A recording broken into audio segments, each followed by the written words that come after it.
जयशंकर प्रसाद जी ने कहा था कि भगवान माने ईश्वर का हिंदी साहित्य को वरदान सूर्यकांत त्रिपाठी निराला के रूप में मिला। नागार्जुन जी की कुछ पंक्तियां जो उनके पुण्यतिथि पर कही गई थी, बाल झबरे दृष्टि पैनी, फटी लुंगी नग्न तन, किंतु अंतर दीप्त था, आकाश सा उन्मुक्त मन, हमने उन्हें मरने दिया, करते रहो सौ सौ हवन।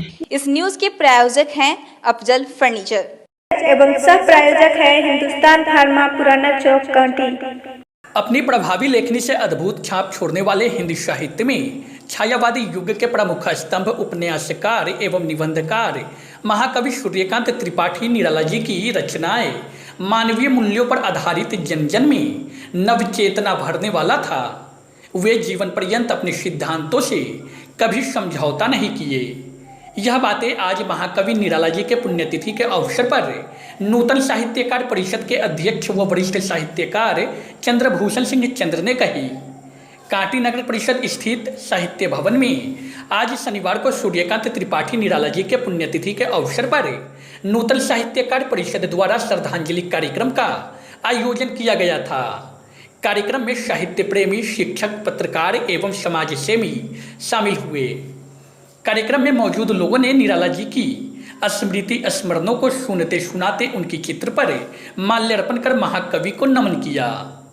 कार्यक्रम की अध्यक्षता परिषद के अध्यक्ष वरिष्ठ साहित्यकार चंद्रभूषण सिंह चंद्र ने की एवं संचालन वरिष्ठ पत्रकार राकेश कुमार द्वारा किया गया।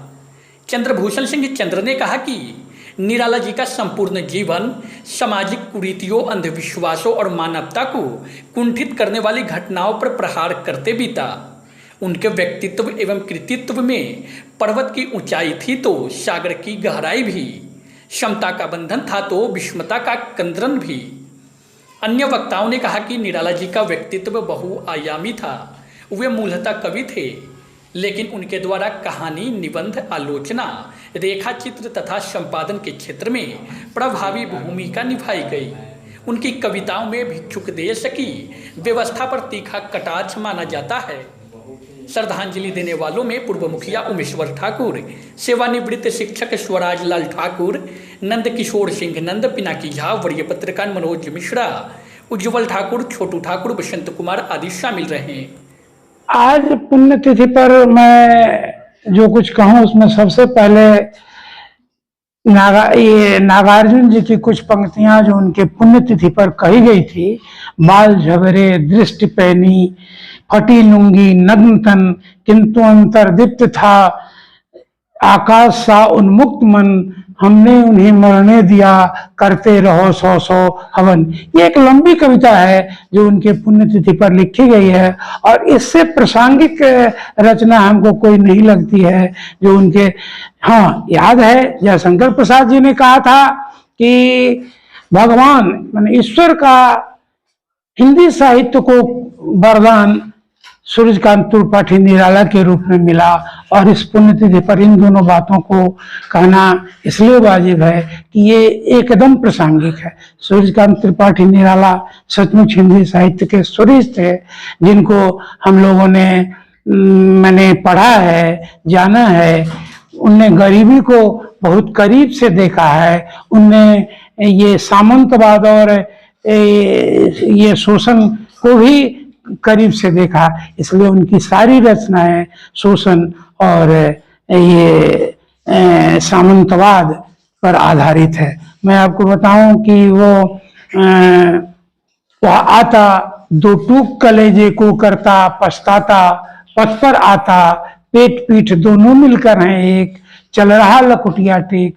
ये उनकी रचना इतनी प्रासंगिक है ये भिखारी के लिए। और उनने जो लिखा था, वो तोड़ती पत्थर मैंने उसे देखा इलाहाबाद के पथ पर। ये सब उनकी प्रासंगिक रचनाएं हैं, जिन रचनाओं में उनने ये गरीबों के दुख दर्द को कहा है। ऐसे उनकी छायावादी साहित्यकार के रूप में इनकी पहचान बताई जाती है। इस रूप में मतलब कैसे इसको बताया जा सकता है?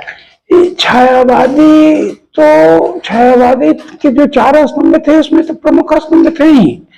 इन्होंने अतुकांत रचना माने वो तुक को तोड़ा है, और इनकी आलोचना साहित्यकारों ने खूब की है। लेकिन आज ये अतुकांत कविता के पितामह हैं। माने पिता तो सबको मानते हैं, हम तो कहते हैं कि पितामह है, और उस रचना को सारे लोगों ने हृदय से कबूल किया। अतुकांत जैसे वो आता दो तुक कलेजों को करता, ये भी अतुकांत है, इसमें तुक नहीं है। ऐसे बहुत सारी रचनाएं, ऐसे इन्हें तुक की रचनाएं नहीं की हैं ऐसा नहीं। बाधून नाव स्थाव बंधु, पूछेगा सारा गांव बंधु, ये सारी रचनाएं तुक वाली है। और बहुत सारी रचनाएं अतुकांत है, जिसके देखा देखी वो परंपरा चल पड़ी, और बहुत सारे लोगों ने वो रचनाएं लिखी। निराला के जीवन से लोगों को क्या सीख लेनी चाहिए? आज की पीढ़ी को खासकर क्या सीख लेनी चाहिए? आज की पीढ़ी को सबसे बड़ी सीख यह है कि लाख कठिनाई होने के बाद निराला अपने पथ से डिगे नहीं, लोलुपता में फंसे नहीं। और हम नौजवानों को, आज के नौजवानों को, हम लोगों को उनसे यह सीख लेनी चाहिए कि कठिनाई से कठिनाई आए, हमको अपने सिद्धांत से, अपने पथ से नहीं डिगना चाहिए।